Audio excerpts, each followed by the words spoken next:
yaitu pajak.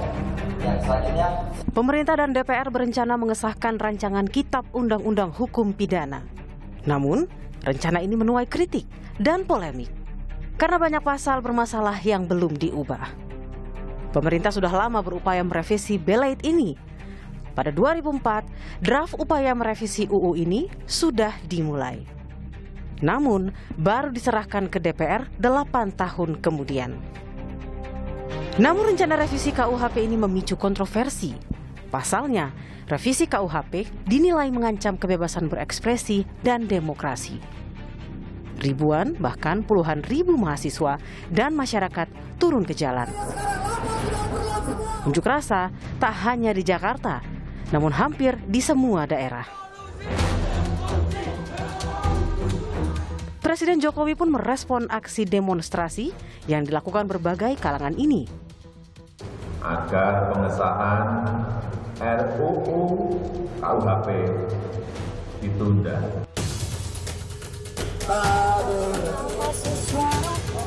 Kini, RKUHP kembali memicu kontroversi. Pemerintah sudah menyerahkan kembali draft revisi KUHP ini ke DPR RI. Penolakan kembali berkumandang karena pasal-pasal bermasalah masih dipertahankan. Dan pembahasan terkesan dilakukan secara diam-diam. Banyak pihak meminta pemerintah dan DPR terbuka, juga mendengarkan dan memperhatikan kritik dan masukan publik dalam pembahasan. Lalu, bagaimana nasib revisi RKUHP ini?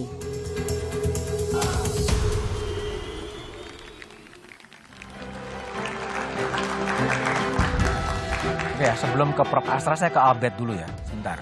Tadi kan Presiden mengatakan ditunda dan ditinjau ulang. Sebenarnya sudah ditinjau atau belum sih?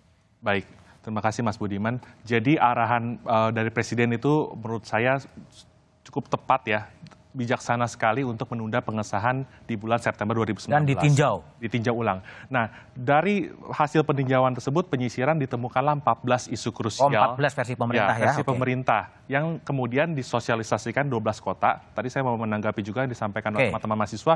Tentu bukan hanya secara luring, tapi juga disiarkan melalui YouTube. Artinya ada yang bisa akses. Nah, dari hasil sosialisasi tersebut, maka pemerintah melakukan sejumlah reformulasi. Yang tadi juga dalam suasana off the record diakui ada banyak perubahan loh. Ada banyak perbaikan loh.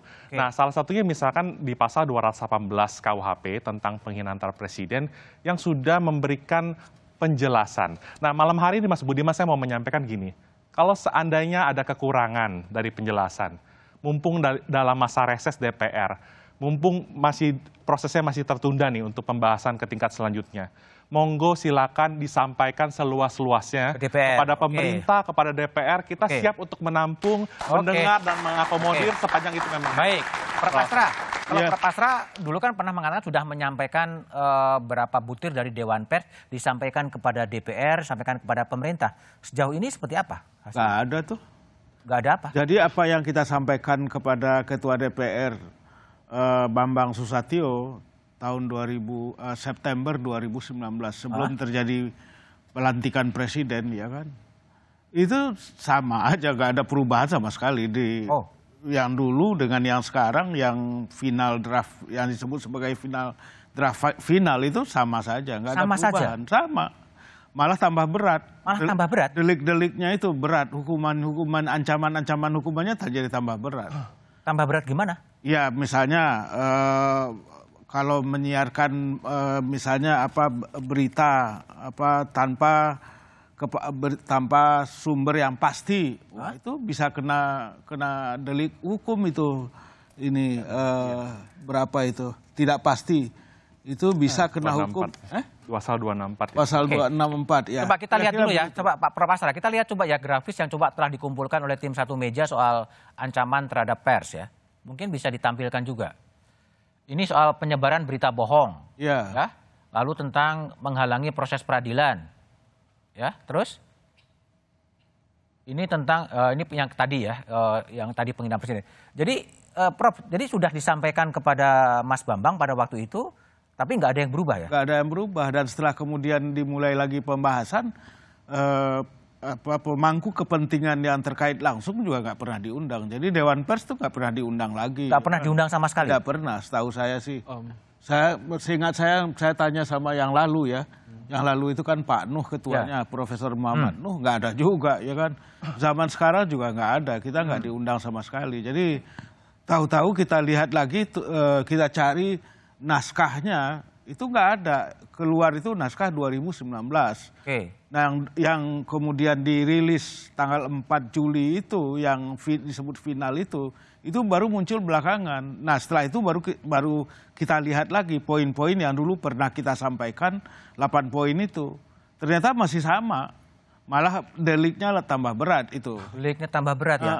Saya rasa tidak demikian, Mas Budiman.